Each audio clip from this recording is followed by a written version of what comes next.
Damn. Okay. So that was we're trying out some new stuff here, right? We're trying some new things here on Roofing Underground. So I appreciate you guys being with me today, getting an opportunity to sit down here in the shop and talk to us for a minute, right? We're gonna sit here and test our sound and our audio quality, but I figured here's what I can't do.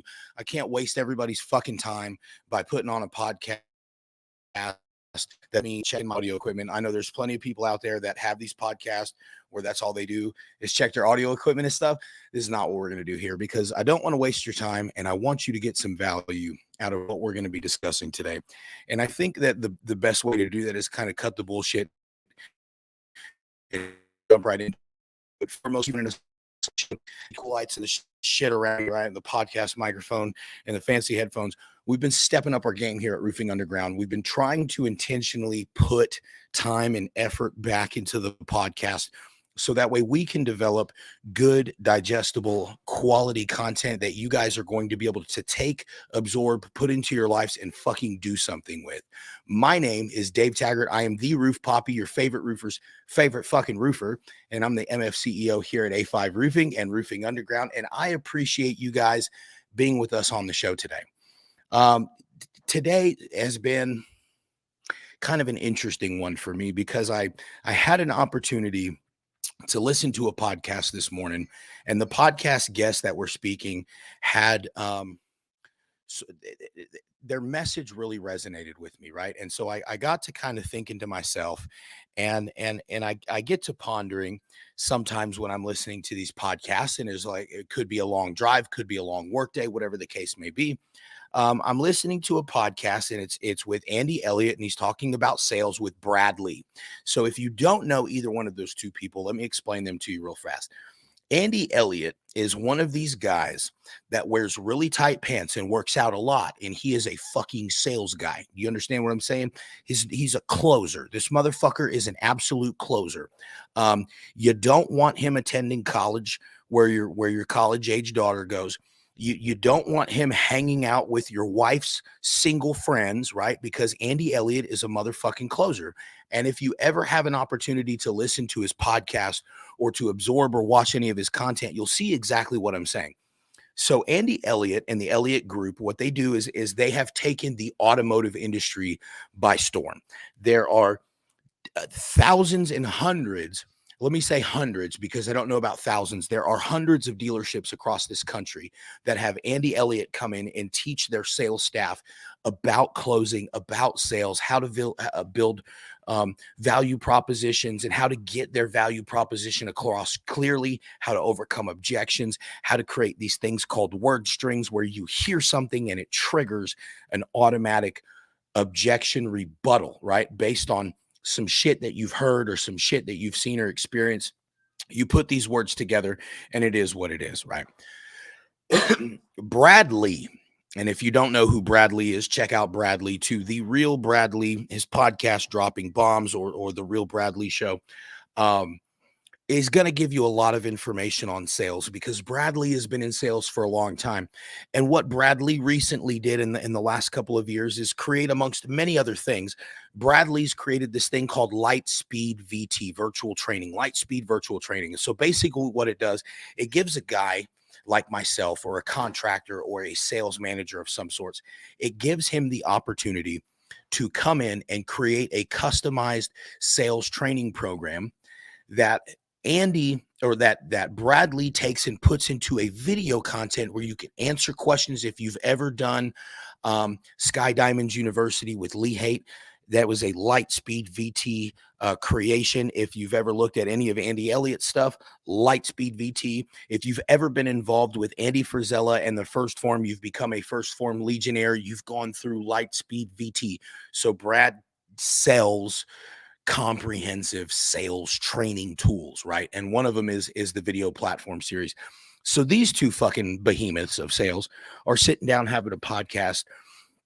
And Andy says, once you've taught somebody how to sell, how to speak, how to influence, and how to provide value, like that is an untangible skill that you can't fucking take from somebody, right? And it got me to thinking. I had a podcast. I talked with Chuck Allen yesterday on our show live last night, I talked with Chuck Allen and I told him, I said, being a tow truck driver is completely different. Right? Because if I'm a tow truck driver, let's be honest, if I'm a tow truck driver and you take my tow truck from me, what the fuck do I have past that point? Right? What do I really have? If you take my tow truck from me, I don't have a way to make money. Right? That's what I don't have. I don't have a way to make money because you've removed me by taking the tool. The tool that I use to make money is probably one of the most invaluable tools to me. Is right now, it's my truck, it's my ladder, it's my phone. Those are the things that I use to make money all day, every day. I use the internet. I use all these other technologies that are to my disposal. I use a fucking podcast. I use this camera. I use all these other creations, right? All these other things. If you take them all from me, I still have the ability to speak. I have the ability to sell, which sales is the valuable exchange of goods or services or a commodity for a price, right? Is a monetized value. If you have the ability to find problems, and then you have the ability to think about solutions to the problems that you want to solve, you can put a price tag on that. Right. And if you begin to get into the realm of your ability to put a price tag on your ability to problem solve, there is fucking nothing. There is nothing that you can't sell. Right. It doesn't matter if it's, you hear the in sales a lot, you'll hear somebody say, well, this guy could sell a ketchup popsicle to a woman in white gloves. No, the guy can't sell a ketchup popsicle to a woman in white gloves because that's fucking preposterous, first and foremost, right? Nobody eats ketchup popsicles, especially not people running around with white gloves on. This is not something they do.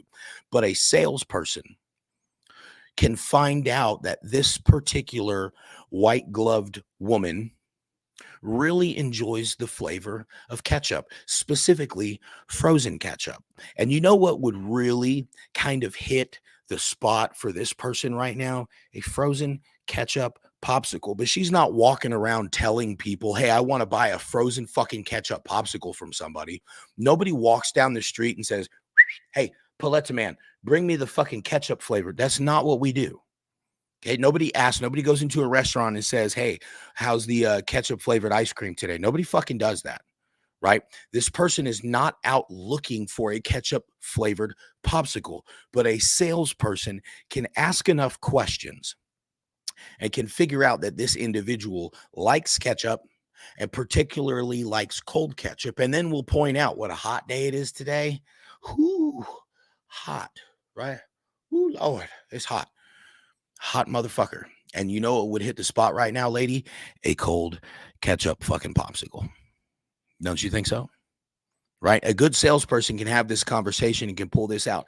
And if you can teach somebody how to speak, and this is kind of what got me going on this, right? With whether you're in roofing sales or power sports, like you sell quads and ATVs and dirt bikes. I don't give a shit if you sell HVAC stuff or if you're door-to-door plumbing salespeople. And yes, those exist. I interviewed a gentleman one time and he told me that he worked for a plumbing company and that he had done door-to-door sales for the plumbing company. I fucking got to hear this. Let me hear this one real quick. And the dude, hey, my name's Bill. I'm with Lone Star Plumbing. Are here in the neighborhood checking on a couple of your neighbors. We actually finished up doing a free pressure test for Mrs. Johnson a few doors over. And we wanted to stop by and ask you, when was the last time you had any of your lower sink assemblies or your water lines pressure tested to see how well things are holding up, or if you need to do any routine maintenance on any of your ball valves on the exterior walls? And I was like, holy shit. Wow, this motherfucker's not kidding, right? That guy was a sales guy. I tried to hire him right there on the spot, but it turns out he didn't have a vehicle at the time and he couldn't really go knock doors for roofs driving a plumbing truck. You know what I mean? That was kind of a bad look. But the dude had his shit in the right place. And he understood that if somebody taught him how to sell, this is something that he could take and he could put into any market in the world. I don't give a fuck what you're doing. Let me use an example right now. Let's say you're working at HEB, right? Let's say you're not even working at HEB. Let's say you're working at like the fucking dairy plant that makes the milk for HEB here in San Antonio. Let's say that's your job. And you're tired of making $14.50 an hour and you want to make more money an hour, right? So what do? You make sure that you show up on time, that you're doing your work. Your supervisor doesn't have to stay on your ass. You're not stealing money from the company by sneaking off and smoking 17 cigarettes an hour, stuff like that, right? You're doing the work. You're holding yourself accountable. You're showing up on time. You're not fucking over anybody. You're getting your work done. And then you start to sell yourself to your managers. Hey, Bill, I just wanted to let you know, man, I helped out, faculty too today. I helped out part two. I helped out this department over here. I got all this other stuff done, right? You start putting little checks in the check column and shit because you want Bill to really think that you're a smash up fucking employee or whatever the case may be. You probably don't know this, but if you were to go to Bill and have a conversation, say, hey, Bill, let me ask you a question. How many extra staff do you think you have here right now? Like running around the shop, I mean, extra people, no place to put them, stuff like that, right? You have a conversation, you ask questions. How are things going with the labor hours, Bill? Is there anything I can do to maybe take some heat off your shoulders, take a little weight off the team? Can I go help faculty too for 30 minutes every day? I mean, I understand it's during my downtime, it's my lunch, my 20-minute lunch break. I really don't care, because you understand that in sales, sometimes you have to provide the fucking value first, right? You've got to bring some shit to the table. And that's really the culture of sales today. It requires us as problem solvers to figure out the unique value proposition that we have, right? What problem can we solve for people? And then depending on how good of a fucking problem solver we are, we might be able to ask somebody for money for that solving, right? That problem solving. And so when you approach Bill at HEB and you have the conversation, you say, Bill, I've been here for 2 years, Bill. I've been here for a long time, and Jim makes more money than I do, and Jim's only been here a year. Jim might be fucking real qualified to handle some shit that you're not qualified to handle. And if Jim is, you have to position yourself to be better than Jim, so Bill pays more attention to you and sees the value in you than he does in Jim. You're gonna say, Dave, how the fuck do I do that? Because I clock in at 4 p.m. and I clock out at 10 p.m. and that's kind of my shift. That's what I do. I'm glad you asked. First and foremost, they need to know that you desire to do more, right? You have to tell somebody, hey, listen, I know there's a position for me in this management field or in this management field, and maybe you don't have something available today, but I'm just letting you know I'm growing into that place and I'm going to be your guy when the time comes. Okay, fantastic. You've let them know to be looking for you. Now go do the shit. Provide the value, show up on time, work during your little 10-minute break and helping somebody else get ahead, right? Display your valuable qualities and your leadership skills and let them see that when they come to the table, this guy's not fucking around. And so then you approach them and you say, hey, listen, I'm here. I'm kicking ass. I'm ready to take on more responsibility, because when you have the conversation about taking on more responsibility, it's probably going to come with a bump in your pay, probably going to come with a bump in your fucking stress level as well. It's just part of what's going to happen. However, if you understand that sometimes you have to sell yourself, right? Your skills, your unique talents and abilities, you know that they're there and you know that they play a part and you know that they help you do your job, but you just don't know how to speak them to somebody else. You don't know how to orate. So you have to figure out, step one, how do I communicate what I want? And how do I get the other person to communicate what they need so I can provide them with what they need? If you asked your sales manager, if you asked your manager at HEB, how many other employees he needs. Does he need help in the afternoons? Could he use somebody for an extra 20 minutes every day? And then you can position yourself to be that person. You set yourself up for becoming more likely to get that pay raise or to get that advancement because, number one, you've let it be known what you're there for. And number two, like attracts like. So these sales managers, your shift managers or whatever you have at HEB are going to be paying more attention to you now. And they're going to see the shit that you do. And they're going to see that you've provided the value before you ever came in and said, where's the money? Right? Because that's not the way the business world works. That's not the way sales works. You have to bring something to the fucking table in order to have any value proposition to sell. Okay. With the exception of maybe solar. That's the only thing that I can think of with solar. Now, here's the deal. With solar sales, guys, I'm not gonna ride on their asses, right? But here's what I will tell you: solar is one of the things that I look at in the home service industry that is not an immediate win for a customer. It is a long term investment where they get the payoff. Partially, they get a little small partial benefit if their solar offset's big enough, but most of the real benefit of having solar is going to come further on down the line. So those solar guys, when they come in to sell solar, they have to sell the value proposition. It is an investment right now for delayed gratification, and that takes a lot of skill. Unfortunately, the people that can't sell from skill, they sell from bullshit, and this is where they cause problems in the sales industry, specifically in the solar industry. Now, we have this a lot in roofing as well, where we get people that come in and don't know what they're fucking doing and make all kind of outlandish, yeah, sure, we can pay for this and we can get that paid for. And then they start violating UPA laws, which is the unfair practice of public adjusting for homeowners out there. A roofing contractor cannot go on your roof and look at your roof and say, yeah, according to the language in your policy, Miss Jones, they owe you money for this shingle right here because this is this. And it says right there in your policy that nope, can't fucking do that, dog. You need a license from the state of Texas to read a customer's policy and interpret whether or not that policy covers something to be fixed on your home. That is something that a licensed public adjuster do. Bad salespeople will go in and make these promises or make these claims to say to prospects or to homeowners that they can't back up. This product will change your life. That's why everything on the Food and Drug Administration, these comments have not been evaluated by the Food and Drug Administration because they legally can't say that shit, right? There's some shit that you legally can't say, and that doesn't stop bad salespeople from saying the shit that they need to say. The problem is they just don't understand how to ask questions and how to figure out what it is they need to address. So if you teach somebody how to listen and speak, orate, right? You can help somebody become a better salesperson. The other part to becoming a great salesperson is not just the ability to orate or to find a value exchange, a sell, something to sell. It is the ability to persuade. Okay. Let me be very careful about how I explain this in a public setting because some people are going to say sales. Oh, this fucking guy right here. He just said that he's going to persuade people to do it. No, I'm not here to trick you into anything. It's not what sales is. Sales isn't a gimmick. It's not a trick. It's not a ploy. We're not pulling, wool over the sheep's eyes or however the fuck you say that, right? Pulling the wool over your eyes or something. Um, when I say persuasion, right?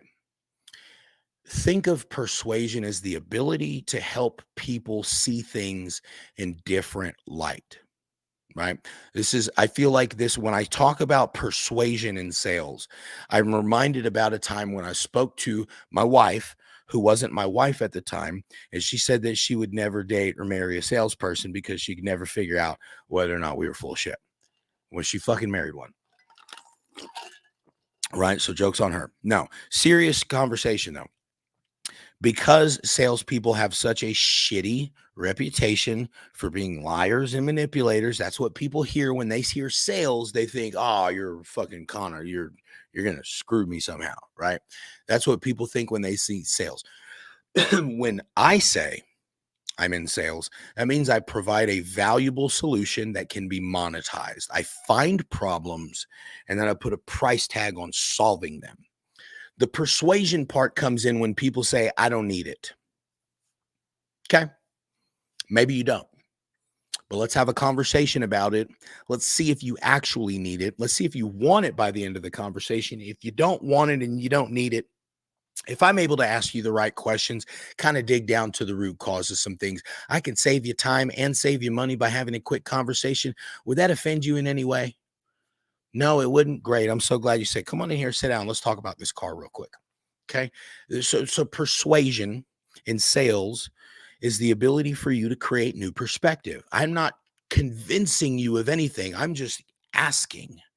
If you come in to buy a motorcycle and then you walk in and you see a motorcycle, and I just sold that motorcycle, but that all white motorcycle, that all white Diner, that Harley is sitting over there on the side of the showroom floor. And you say, Dave, you know what? I came in here to buy a motorcycle, but that is the motorcycle that I wanted to buy. And now that you've sold it, Dave, I don't really think I want to buy a motorcycle today. Okay, cool. Persuasion comes in. It's an objection is all it is. I'm going to give you the behind the scenes shit. As a consumer saying that you didn't want to buy, but you came into the Harley dealership, I know that's just an objection because you had on your mind that you were going to buy that one. Now we need to have a conversation about what it is you were actually after. And if I was a sales guy, I would say something like, you know what, Bill, I would have loved to sold you that Harley. But that Harley right there, it actually had a couple of scratches on the fender. We're going to get it over to the shop and see if we can't fix one of the spokes on the front tires as well. I'd love to sell you a Harley. I wouldn't want to sell you that Harley. Okay. Let me ask you a quick question. Was it the white Harley that you came in to look for, or were you looking for a Road King? I'm going to get a conversation going. He says, well, I was looking for a Road King. Great. Did you have your heart set on an all white Road King, or were you open to considering other options as well? Because I've got a really nice blue one that's out here, a denim blue one. It doesn't have any scratches in the quarter panel. It's got 150 less miles than the white one that I just sold, and it's a year model newer. Now, let me ask you a question. James, if I could save you time and save you money and get you some information and on the right path to this Harley, would that be a conversation that would offend you in any way? No, it wouldn't. I'm fantastic, man. Good. Have a seat right here. Let's see what we can do with the financing. We'll get you into this blue one. Can't get you into the white one. I wouldn't want to put it on you anyways because the scratches on the quarter panel. You know what I'm saying? And you better buy. Good. Okay, great. He didn't get tricked into buying a blue or to even looking at the blue Harley. I asked him if he would be open and consider a better option, and everybody's open to considering a better option. So again, the persuasion part of sales comes in when you have to convince somebody or get them to understand that their only way of thinking about things is not the only way of thinking about things. We get this in roofing a lot when people say, I was told to go get 3 estimates. I need to go get 3 estimates. So they run out and they talk to 3 different roofing contractors who all tell them the same shit, by the way. We're all saying the same thing. You pay your deductible, the insurance company pays the rest of the bill. How the roofing contractor says it varies from company to company. Some roofing contractors will tell you, here's how your medical insurance works, and your homeowner's insurance works the exact same way. Once you pay your deductible, the insurance company calls the doctor's office and they have a conversation about how much a shot really cost. They're going to say, Bill, we're not going to pay $457 for a shot. And then the doctor's office says, okay, $380. Will you pay $380? And they say, yeah, we'll pay $380, Dr. Dave. And I'm like, all right, cool. See you later. They don't call the customer that came in to get the shot and say, hey, well, your doctors, we're only going to pay this much to your doctor. Your doctor may call you back and be like, hey, your insurance company ain't paying for all this shit and you still owe us a bill. Fortunately, better for you with your insurance restoration on your fucking property, your contractor and your insurance company have an opportunity to figure out what that cost is going to be before a shingle ever comes off your roof and a nail ever touches it. If you trust your roofing contractor to give you the most pertinent information and guide you through this process, there's nothing to it. There's really, in its elementary form, there's nothing to it. Customers should not be getting estimates. They should be shopping reputable, honest, and badass roofing companies.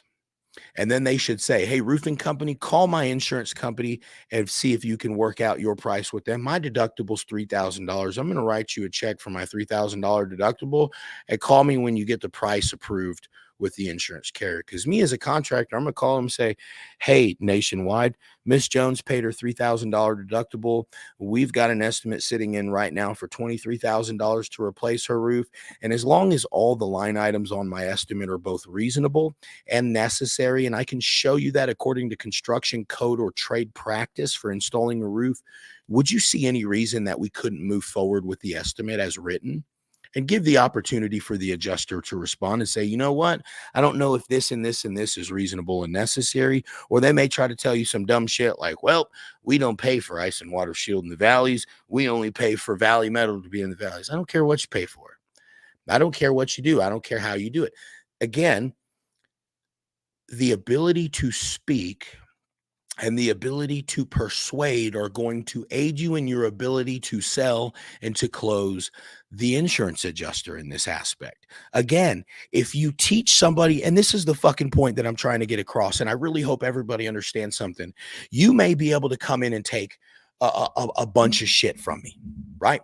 You may be able to come in and take everything that I've worked for. You can take the hat, you can take the watch, you can take the TV, you can take the fucking drywall back here. You can take the audio visual equipment. You can take this badass Sony camera that we got. You can take it all from me. Every single fucking bit of it. I wouldn't give two shits. Because you can't take the fucking skill that put all these things in this room. That is one thing that you can never fucking take from somebody that has learned a skill that they figured out how to monetize. You can't fire that. You can't fucking fire that. You cannot take that from somebody. You can lose that skill if you don't work on that skill and develop that skill and practice that skill every fucking day of your life. But you cannot take a skill away from anybody. And if you can develop skills that you can monetize, skills that you can put price tags on, and then find problems that you are qualified to solve, there is no limit to the amount of income, to the amount of value that you can place inside of the market, inside of your local community, or the amount of problems that you can become qualified to solve. And when you become a qualified problem solver,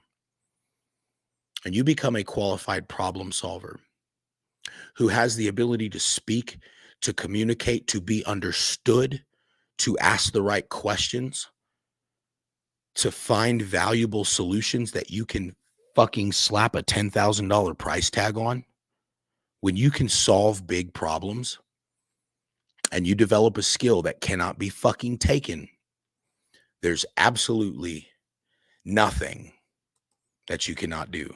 My name is Dave Taggart. I am the Roof Poppy. I am your favorite roofer's favorite roofer.